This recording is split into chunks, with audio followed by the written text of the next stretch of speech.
आप दुश्मन हैं मुसलमानों के, उसका सबूत ये बिल है। ये जो आप बिल ला रहे हैं, आप देश को बांटने का काम कर रहे हैं, जोड़ने का काम नहीं कर रहे हैं।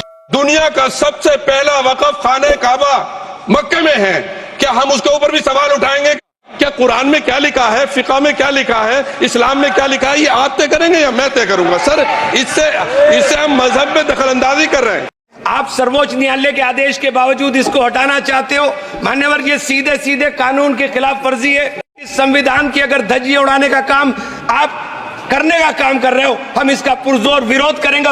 सर, मैं खत्म कर रहा हूं सर, आधा मिनट। गवर्नमेंट कह रही है कि हम महिलाओं को दे रहे हैं।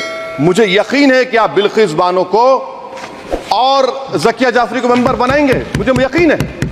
मैं आपसे जानना चाह रहा हूं सर कि ये जो आप बिल ला रहे हैं, आप देश को बांटने का काम कर रहे हैं, जोड़ने का काम नहीं कर रहे हैं। आप दुश्मन हैं मुसलमानों के, उसका सबूत ये बिल है। मैं वाहिद आदमी हूं इस सदन में जिसमें वन मैन कमेटी आपके द्वारा बनाई गई सरकार के, और मैं उसमें पेश हुआ 123 प्रॉपर्टी में। जस्टिस आर्यन ने जो रिपोर्ट पेश की, आज तक वक्फ बोर्ड को नहीं बताया गया, क्योंकि वो आपकी मंशा के खिलाफ थी और गवर्नमेंट की मंशा के मुताबिक नहीं थी। 123 प्रॉपर्टी में जब मंशा के खिलाफ हमारे नहीं आई, मंशा के मुताबिक नहीं आई, तो हमने 2 मैन कमेटी बनाई, और 2 मैन कमेटी ने भी कोई रिपोर्ट वक्फ बोर्ड को नहीं दी। जबकि वक्फ एक्ट जो है 1995 जो है वो पार्लियामेंट से पास शुदा है कि हम पार्लियामेंट के जो एहतराम है उसका नहीं कर रहे, उसके हुकूक का। इसी तरह से सर, सूबाई हुकूमतों को इख्तियार दिया गया। सर, हिंदू एंडोमेंट में जो कर्नाटका और तमिलनाडु में है, वहां कोई मुस्लिम नहीं हो सकता, और 26 में आर्टिकल 26 का वायोलेशन है। 4 धाम में ये लिखा हुआ वाज़े तौर पर कि सिर्फ हिंदू होगा। बिहार उड़ीसा में भी यही लिखा हुआ है। पंजाब हरियाणा में गुरुद्वारा प्रबंधक कमेटी में सिर्फ सिख होगा ओनली, और ये उनका अधिकार है जिसको माना गया है। लेकिन मुस्लिम के साथ में यह अन्याय क्यों है? और सुन लीजिए सर, मैं आपकी तवज्जो के चाहता हूं, दुनिया का सबसे पहला वक़फ़ खाने काबा मक्के में है, क्या हम उसके ऊपर भी सवाल उठाएंगे कि वहां पर भी हमारा कोई हिंदू भाई हो? हम अपने वकार को, अपनी इज्जत को, अपने मुल्क की, अपने शान को, अपने संविधान को खुद अपने पैरों तले रौंद रहे हैं।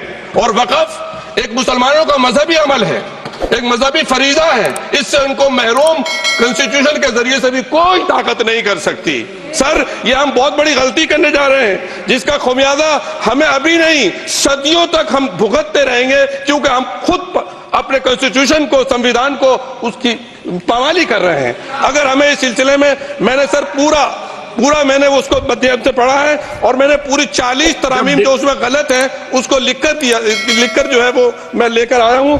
सर, इसके जरिए से सरकारी अमले को बाज़ाब्ता तौर पर यह हक आखिर कलेक्टर को दिया जा रहा है। सर्वे कमिश्नर के इख्तियारात खत्म किए जा रहे हैं। आखिर सर्वे कमिश्नर भी तो गवर्नमेंट ऑफ इंडिया का होता है। सर, ऐसे कैसे कर सकते हैं हम? और फिर सर, उसमें मेरे मजहब के मुतालिक चीजें हैं, तो वो कैसे कोई दूसरा तय करेगा? क्या कुरान में क्या लिखा है, फिक़ा में क्या लिखा है, इस्लाम में क्या लिखा है, ये आप तय करेंगे या मैं तय करूंगा? सर, इससे हम मजहब में दखलंदाजी कर रहे हैं, इंटरफेरेंस ऑफ द रिलीजन कर रहे हैं। सर, इस तरह के कवानीन से मुल्क की शाख को नुकसान पहुंचेगा।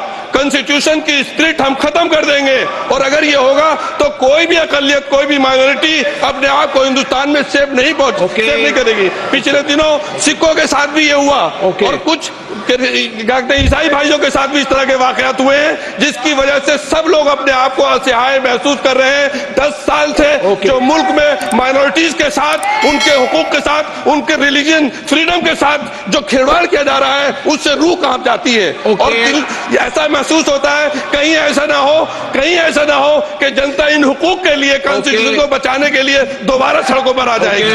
माननीय अध्यक्ष जी, मैं वक्फ संशोधन विधेयक 2024 को विरोध करता हूं। मान्यवर, हम लोग संविधान की कसम खा करके यहाँ आए, और इस संविधान की धज्जियां इस विधेयक के अंदर उड़ाने का काम किया जा रहा है। आर्टिकल 15 के अंदर धर्म, नस्ल, जाति, लिंग, जन्म स्थान के आधार पर भेदभाव करने को, मान्यवर, मैं आपकी हंसी को समझ रहा हूं, लेकिन ये बहुत गंभीर और महत्वपूर्ण विषय है। अभी हमारे माननीय सदस्य कह रहे थे कि मंदिर और मस्जिद के मसलों में फ़र्क नहीं कर पा रहे।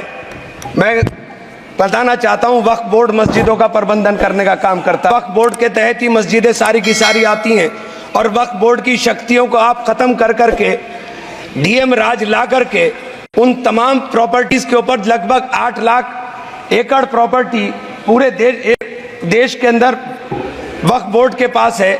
आप वक्फ बोर्ड की प्रॉपर्टियों को खुर्द बुर्द कराने की जो साजिश लोग कर रहे हैं, उन साजिशों को बल देने का काम कर रहे हैं।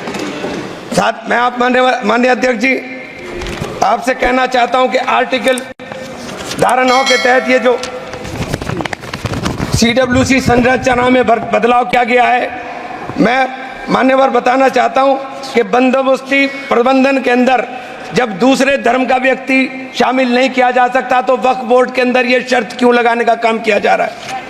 और आप अगर शर्त भी लगा रहे हैं तो मैं आपसे एक बात पूछना चाहता हूं कि जो कब्जे पर प्रॉपर्टी के ऊपर पूरे देश के अंदर वक्फ की प्रॉपर्टी के ऊपर कब्जे हुए हैं, उन कब्जों को कब्जा मुक्त करा करके अगर कानून लाते के उनको कब्जा मुक्त करा के वहां पर हम लोग शिक्षण संस्थाएं चलाएंगे।